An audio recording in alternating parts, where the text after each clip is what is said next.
So the game is finally here. Canada versus USA. Gold medal game. This is maybe the biggest hockey game perhaps ever. Right away, Canada gets some bad news that they wish they hadn't. Their captain, Sidney Crosby, is unable to play. There were rumors that he would tough it out and maybe give it a shot, but knowing he wasn't 100%, Canada and Crosby preferred to have 13 forwards in there who are healthy and can contribute. So Canada is without their captain and Team USA is ready to go. It's been 46 years since the Miracle on Ice and the last time American hockey tasted gold at the Olympics. Both of these nations are fired up. They spent the morning smashing beers to get rid of the nerves, but they are ready to go. Now, we talked about it in our preview, but the mobility of Team USA's back end and defensive group, it was going to be an advantage for them against Canada. And in the first period, that was the story of how the US were able to keep Canada's offense at bay. Mike Kelly of the NHL Network tweeted out the stats at the end of the first. Team USA were able to get out of their zone successfully 89% of the time,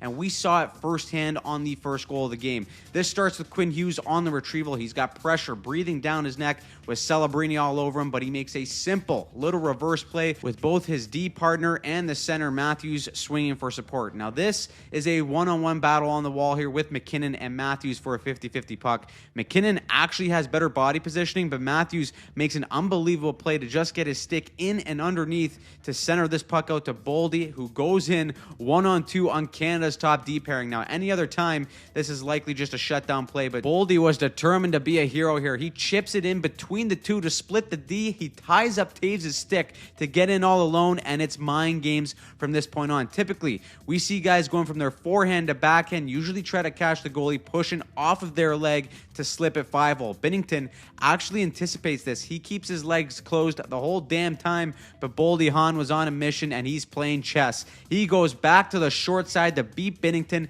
and 6 minutes into this game, Team USA has a 1-0 lead. Now, going back to that stat from Mike Kelly, Canada was only successful exiting the zone 73% of the time, and actually a lot of it came from Jordan Binnington playing the puck to help out his D. We anticipated that in the preview as well because of how good USA's forecheck was, but by the end of the first, they had a 1-0 lead and the edge of creating better chances as they led 5-1 in terms of inner slot shots. But then in the second, this is where the pace really starts to pick up, and the first 10 minutes, both Binnington and Hellebuyck put on a show with their two different goaltending styles. Let's go to Hellebuyck first, who's the goalie who plays a little bit deeper and relies more on his positioning and size than pure athleticism.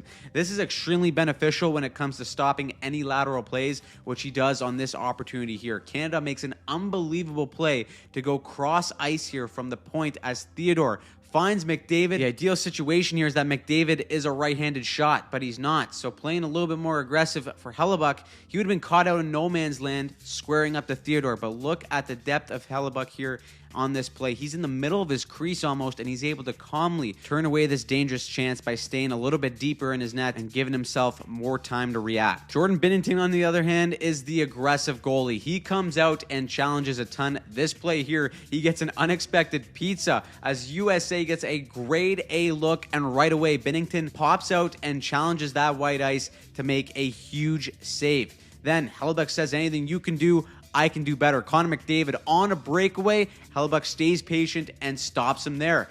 Then USA gets in penalty trouble, and they take not one, but two to go down 5-on-3, and this kill is pure balls of steel and survival mode from Team USA. They did do a good job at pressuring when they could along the wall, but this power play is so dangerous. They were going to get their looks no matter what, but Team USA found a way to keep them off the board and kill off both penalties. But then late in the second period, we go back to the importance of face-offs. O-zone draw for Canada, Horvat versus Matthews. The States have been the better face-off team all tournament, but Horvat snaps it back, and it's a set play as Makar activates right away. He gets a clean look and flat out beats Connor Hellebuyck blocker side with 1:44 left in the second. This is all tied up at ones going into the third.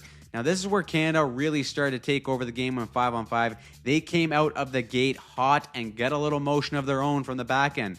Marner's going to swing up high while Makar and Taves activate down low. But I want you to keep an eye here on Taves specifically. He's going to find himself all alone after Marner draws the crowd. He puts it on a platter in front of the net for Taves. Wide open cage. All he's got to do is tap it in, and he does. but Connor Hellebuyck has the paddle save of a century, robs him blind in what might go down as one of the most iconic photos in American hockey history. What a save. And on top of that, the Magic didn't stop there. 2 minutes later, Celebrini gets a breakaway. He's the goal scoring leader in this tournament. He tries to go low in between the stick and foot and just misses the mark, but Hellebuyck also beats him to the deck too. He was reading it all the way. Guy was a different level of dialed in, and then we see something that may go down as one of the biggest what ifs in Canadian hockey history. In a scramble, the puck squirts out to Nathan MacKinnon. This is the second leading point scorer in the NHL, one of the deadliest weapons in hockey. He's all alone. He's got enough time to eat dinner and watch a movie all there by himself, and it's a wide open net. And by somehow,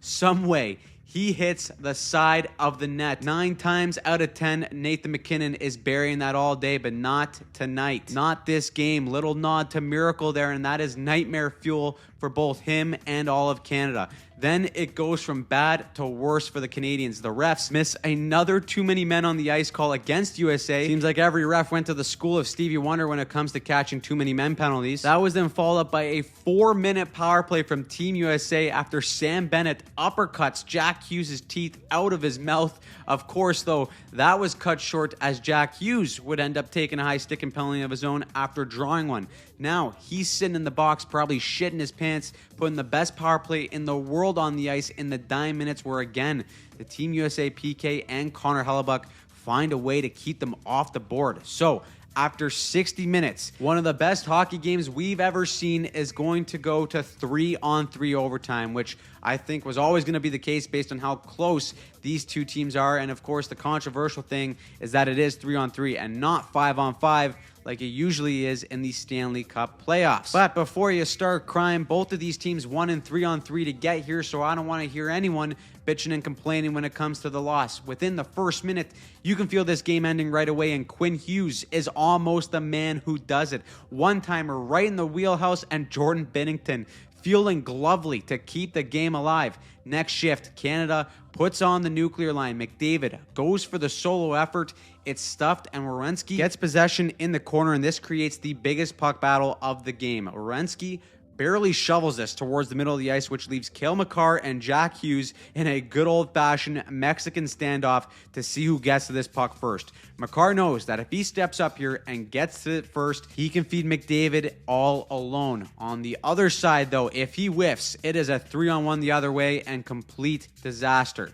We're talking a game of inches here, ladies and gentlemen, as Hughes makes an unbelievable poke play over to Werenski, and now it's a 3-on-1 with only MacKinnon back. Again, you see kind of this hesitation here from MacKinnon. He doesn't want to lunge and leave Hughes wide open, but instead of Werenski just poking it towards the middle, he's going to pull this in and make a strong play to fight off MacKinnon, and Jack Hughes is now open, coming down Main Street, and this is an all-world finish. He knows Binnington is going to push out and make himself big, so the shot has to be an instant catch and release to catch Binnington within movement, and this sick puppy nails it. He goes 5-hole to remind Binnington to close his damn legs, and there you have it. It is the golden goal for Team USA. After 46 years, Jack Hughes gets Team USA their Olympic gold to end one of the most entertaining games we've ever seen. It is pure elation on one side and pure devastation on the other. Team USA, on the anniversary of the Miracle on Ice, creates a new moment in American hockey history as Jack Hughes will go down as the hero. Afterwards, they gave a beautiful tribute to Johnny Gaudreau as they skated around with his jersey after winning gold. Storybook moment right there. As for Canada, this is a different feeling than they're used to. When 5-on-5, it's clear they dominated this game, especially in the third period, but they couldn't beat the wall that was Connor Hellebuyck. 42 shots, 41 saves. He was the best damn player on the U.S. by a mile. Nathan MacKinnon, I'm almost certain is going to need therapy after this game. He almost lost his damn mind when they gave him the silver medal and a stuffed Webkin to boot. Don't blame him. I'd be pretty pissed too. Canadians and people in the hockey world will complain about it being 3-on-3 to decide this game, saying it's not real hockey. And while I do agree that the gold medal game shouldn't be decided with 3-on-3, both of these teams wouldn't be here without winning in 3-on-3, like I said before. So the States found a way to get the job done flat out and won it fair and square. As for the tournament MVP, the chirp that Tkachuk had for Draisaitl and pretty much McDavid as well as the bridesmaid but never the bride continues to haunt McDavid for the time being. He wins the tournament MVP, and this poor fella might hold the record for the most MVPs in a losing scenario. The burden and pressure on this guy to win, to be considered the true greatest of all time, continues to live on. Of course, the depression kicks into an entirely new gear when they see Sidney Crosby come out to accept the silver medal. Gray hair and everything, this may be the last time we see Sidney Crosby play for Canada at the Olympics. A storybook career with international success all over it may end on a bitter, bitter note. All that being said, this is the era for American hockey. It has never been more talented. And this gold medal is a statement for how far they've come both on the men and women's side. One of the bigger narratives or point of contention for Americans was Austin Matthews being the captain. However, after all the doubt, he led this team to a gold medal. Even after the game, the Hughes brothers came to his defense saying Austin Matthews is a winner, and that's what the media in Toronto should be talking about. Offensively, he had his moments, but defensively, especially in this game, I thought he was lights out. So the Olympics end with the gold medal around the neck of the Americans, with them on top of the hockey mountain for the next 4 years. So what did you think of the Olympics and this game? Was this the best hockey game we've ever seen? Let me know in the comments down below. Also, let me know what surprised you and pissed you off. As always, subscribe to the channel and turn on notifications. You can check out all of our Olympic content right here, but we're going to be diving back into the NHL when it comes back later this week, so you can check that out all here on the channel.